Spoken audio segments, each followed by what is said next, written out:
learning wraparound has been a bit of a learning curve. I think that for someone who, like, I thought I was doing strengths-based work before, and then really stepping into wrap and doing really strengths-based work has been like night and day for me.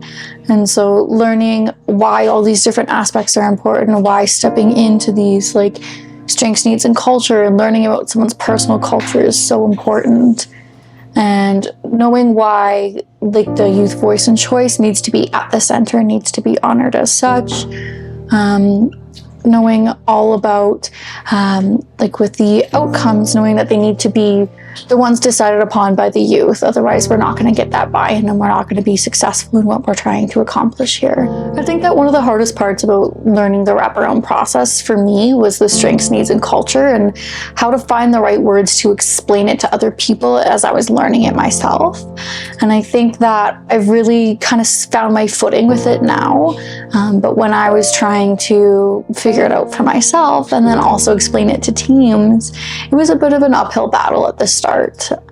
But I think really understanding why it's so important has been really beneficial in the process of learning this. Something that's also a little bit different that we do within our meetings and within the wraparound style is the way that we bring in the natural supports. And so I know in previous roles I've called folks and, you know, talked to kiddos' parents or chosen people or whoever that might be.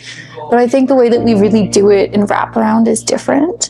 The way that we pull them in, I give them a call, I give them the space to feel heard and seen and make sure that we're on the same page. I make sure that they know what's going on with their young person from the angle that I'm able to see it from. I make sure that they are letting me know if they see any other needs or goals or any other concerns that are presenting. If there's any barriers that I might not be aware of because I just don't know about them. And making sure that they're feeling supported as well, I think is a big difference with the wraparound process. Even when there's been like issues within the home or the family unit or whatever that might look like for them in the past, being able to pull in these natural supports and giving them the space to have these conversations and to kind of reach realignment with their young person can be really helpful for these transitions home, and to make sure that we're able to maintain this support and being on the same page moving forward. I think that the biggest word of advice that I can give for someone who's interested in learning more about wraparound or starting to look into it or anything like that is really just to embrace it. It's going to be an uphill battle. It's a little bit tricky when you're trying to figure it out at the beginning, but from my experience, it is so worth it. And to see the way that it changes the way you work with young people and their natural supports and even other professionals has been really rewarding for me, and I've really enjoyed this experience, and I would encourage others to step into it and give it a shot. I think another important reason why we prep the meetings is so that I can talk to each person, and being multidisciplinary teams, they might have a different angle or a different perspective or a different priority or agenda that they're bringing into a meeting. And so when we are able to have these prep phone calls, then I'm able to understand where they're coming from and make them feel seen and heard and hear their voice as well.